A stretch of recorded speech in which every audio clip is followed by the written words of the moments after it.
முதல்ல அந்த ஆண் ஜாதகமும் பெண் ஜாதகமும் 2க்கும் பொருத்தம் இருக்கணும். பொருத்தம் எதுக்கு பார்க்குறோம்னு நீங்கள் நினைக்கிறீங்க?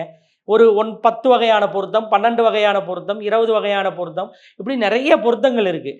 இப்போ வந்து இப்போ கரண்ட்டில் போயிட்டு இருக்கிறது 12 வகையான பொருத்தங்கள். எதுக்கு அந்த 12 வகையான பொருத்தத்தை பார்க்குறோம்? இந்த 12 சேர்ந்து ஒரே பொருத்தத்தை தான் சொல்ல போகுது. என்ன தெரியுங்களா? அந்த ஆணும் பெண்ணும் இணைந்து மனப்பொருத்தத்தோடு வாழ்வார்களா? அப்போ அந்த மனப்பொருத்தம் இருந்தாவே என்ன ஆகிடுங்க? அவங்க 2 பேருக்கும் பிரச்சனை வராது.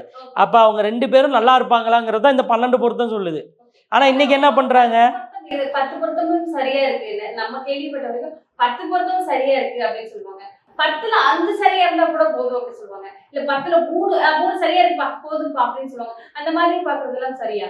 தாராளமாக கரெக்டுங்க. அதாவது 10 பொருத்தம் பார்த்து கல்யாணம் பண்ணி டிவோர்ஸ் ஆனவங்களும் இருக்காங்க.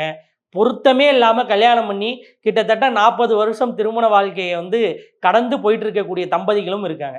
இதுக்கு என்ன காரணம் அப்படின்னா, இந்த திருமண பொருத்தங்கள் அப்படிங்கிறத விஷயத்தை விட தாலி கட்டக்கூடிய நேரம், ரைட்டுங்களா?